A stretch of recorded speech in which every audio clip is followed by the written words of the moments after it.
My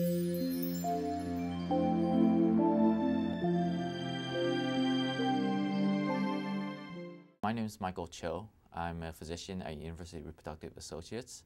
Our philosophy here is always that, fertility is a long journey. We're really just guides and helping people along to help them get to where they want to go. Sometimes it's very long and tedious, but we're here to help people out as they need information. We tend to be more conservative than a lot of other centers, but we have very good success rate despite being conservative.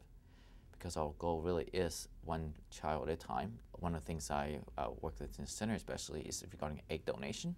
Egg donation is a very interesting topic in that it involves not simply the woman and herself, but now you're having a third party involved trying to help her achieve her family. So our goal is to try to make the process as easy as possible and as patient-friendly as possible. We try to work everything within the parameters that are required by the FDA and Center for Disease Control, so that everything works out ultimately that they have the family and a child.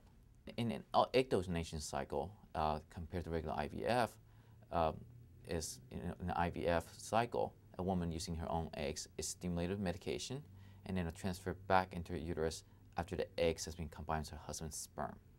In the egg donation cycle, it's similar in that transfer of the fertilized egg is transferred back to the woman's uterus. However, that egg comes from a third party that donates the egg. It could be a relative or it can be anonymous.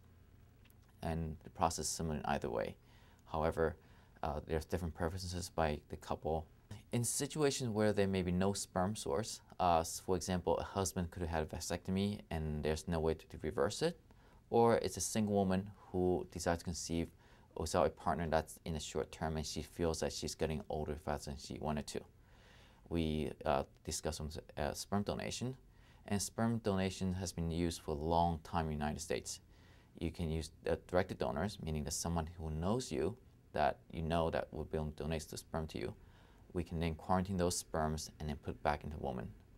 Or there's banks that we work with where the donor has been screened, tested, and we sometimes joke that it's much more information than any woman will ever get when they meet someone in a bar or through friends, because literally there's information about a person's education, their interests, their backgrounds, their intelligence, and you, in a way, picking DNA for your child. At URA, one of the unique things about us is that even though we're a group practice, treatment for patients are usually individualized. There are protocols to make sure that things are not missed, but however each patient are examined individually, and each treatment plan is planned individually. And therefore, patients oftentimes tell us that they don't feel like they're going through a factory, even though sometimes it seems like they're busy in the morning, but they know that their care is designed for what they are and who they are. And that's something we're proud of, that we're actually looking at each person individually and figuring out what works for them. Therefore, we individualize the treatments so we can optimize the therapy for the couple in achieving their families the fastest way and the most efficiently.